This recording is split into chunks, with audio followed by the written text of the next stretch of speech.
With November's full moon happening in the air sign of Gemini on a global, national, and interpersonal level, we see a strong underlying theme around how we receive and process information. Now can be a powerful time for things like collaboration, helping one another through the insights that we share. And with Mercury, the depositor of this lunation, which plays a huge role at this time for that reason, is presenting a bit of a more challenging energy at this time, where we're seeing a spotlight on how we react to things and the power of the pause to process information in order to prevent any sort of miscommunication or misunderstanding. Hello friends, it's your girl Alina back for another video, and in this one we'll be diving into the 5 things you need to know all about this November Gemini full moon. We'll talk about the main energetic themes happening around the time of this lunation, all the top transits also playing a role, ways to align with this energy, and of course at the end I'll offer some custom writing prompts. Also, if you'd like an outline of this video with all of my top points, the writing prompts, and more,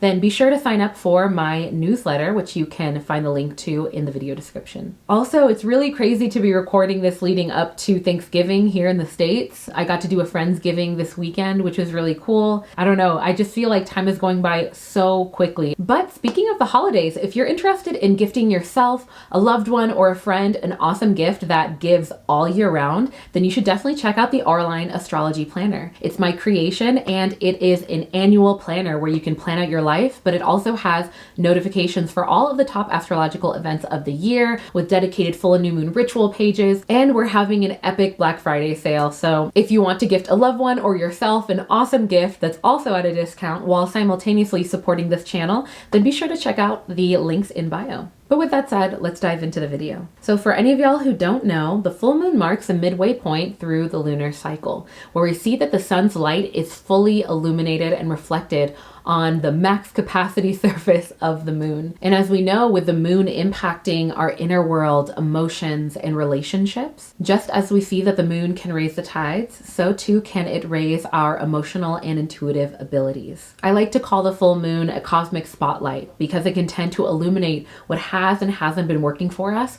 midway through this lunar journey and through our lives. This is why you see many people doing full moon rituals, where they set aside some time to get grounded, present, maybe do a little meditation, and they write out things that they're ready to release midway through as they go on to the next part of the lunar cycle. And they also write out things that they like to celebrate. And depending on what sign the moon is transiting in at the time of the full moon, we see that there's specific areas of our lives that can benefit most from the reflection and celebration. This is also why in the Auralign Astrology Planners, shameless plug, there are dedicated full and new moon ritual journaling pages. And in alignment with the moon phases, you can release, reflect, call our energy back to ourselves, just as we see with the rhythms of the cosmos and nature. But with all of that context, let's talk about full moons in the sign of Gemini. So Gemini moons are powerful times for taking action within realms of things that of the air sign. So that being things like socializing, doing research,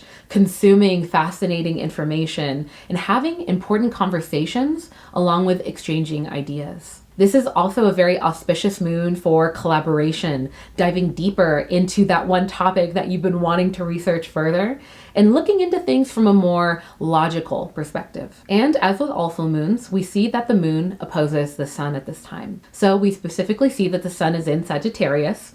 It will be entering that sign a few days before this full moon, marking the start of Sagittarius season. And the sun is in this sign that's calling us to see things from a more long-term and broader perspective. And it will be having this dualistic opposition with the moon in Gemini, in this sign that's focused on the more immediate and analytical perspective of things. So during this lunation, we're seeing this calling to embrace the duality and sort of strike a balance between the Gemini energy of living in the moment and being a bit more analytical versus the Sagittarius energy of taking a bit more time to consider the present moment from a broader or longer term perspective. And considering the more challenging transits that we'll have around the time of this full moon, which we'll get into, leaning into these more cerebral themes will definitely help us to process any potential friction or misunderstanding that could come into play. And I'll explain why in a second. Next up, in terms of transits, on November 22nd, we'll see that the sun enters the sign of Sagittarius, marking the start of Sagittarius season. So shout out to all of my sun, moon, or rising Sagittarius friends,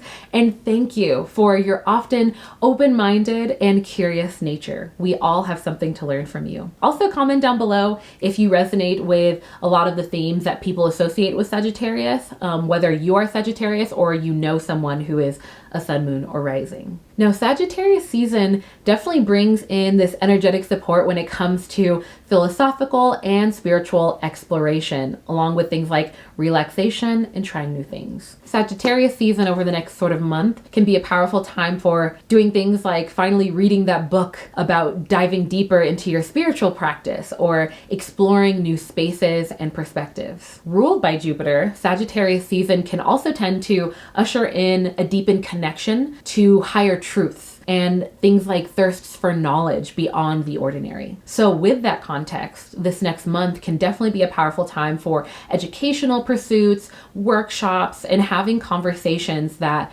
can maybe delve into things like philosophy or spirituality, especially if those are already things that have been kind of dancing around in your mind a bit. Overall, Sagittarius season and the Sagittariuses in our lives can definitely inspire us to embrace the joy of learning, as this season can also be a very auspicious time for illumination, enlightenment, and the pursuit of higher understandings of the universe from the collective and the individual perspective. Next up, for anyone who is doing a lot of collaboration through maybe work, socially, or in a community setting, it will definitely be very helpful to increase our mindfulness when it comes to communication and clearly getting our thoughts across. Now, this is because we see at the time of this Gemini full moon that we will have Mercury, the moon's depositor, so having a stronger impact around this time, having a square aspect with Neptune. Now, this is the type of transit that can tend to spark things like confusion, misinterpretation,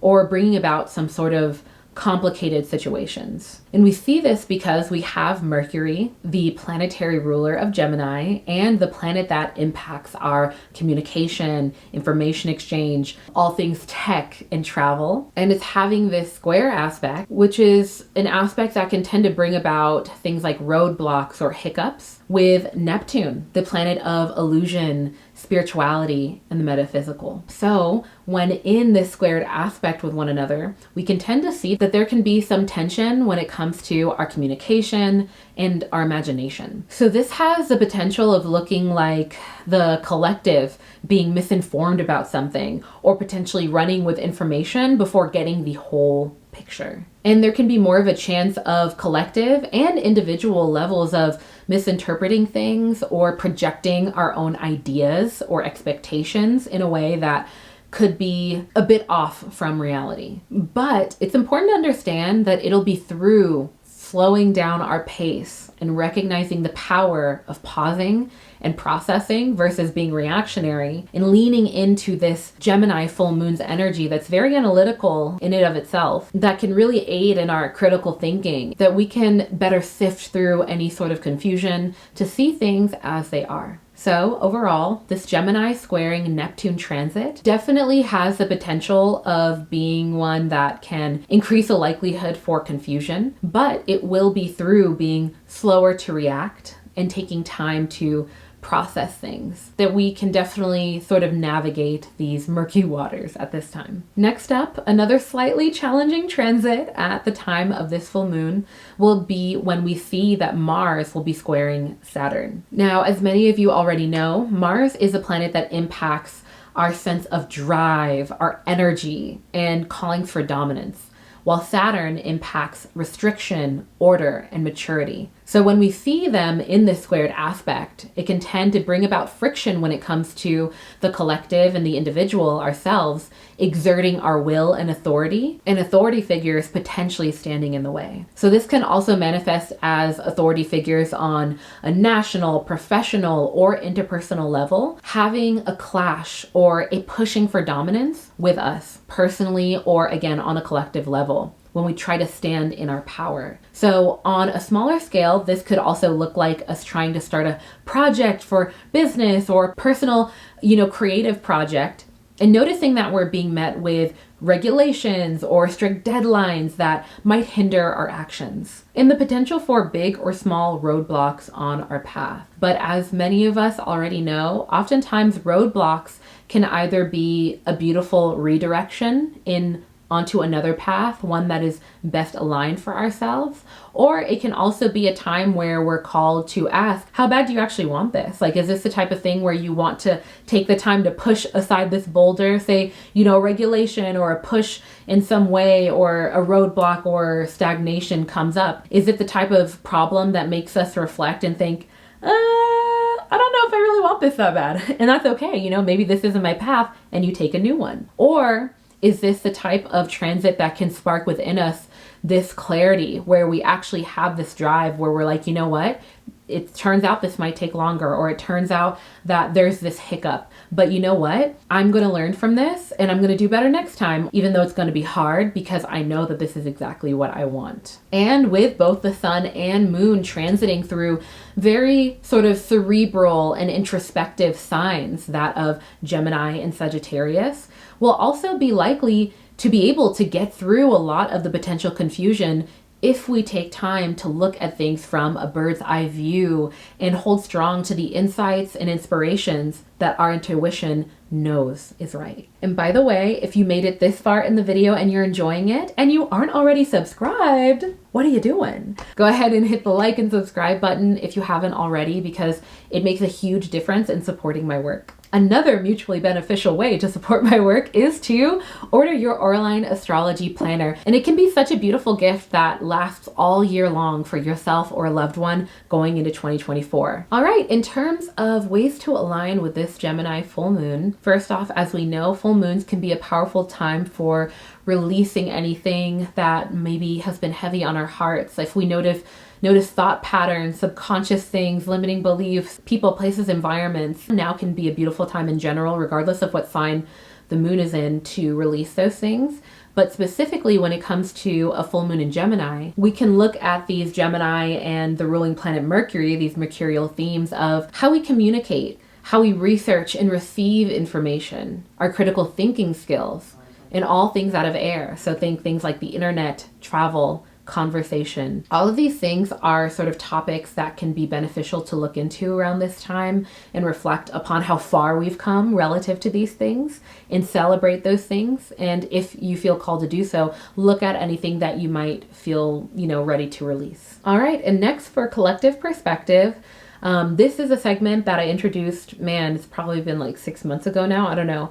But the intention of it is that we look at the collective perspective, what is going on astrologically relative to how we can interface and connect with our communities. So 2 ideas that came up recently that it's not like this normal structure that I have, which is usually I try to connect you guys with nonprofit orgs, organizations that are giving back to the community or, are providing opportunities to volunteer. I still have links for websites that can easily connect you with those things in your area. So definitely check that out in the video description.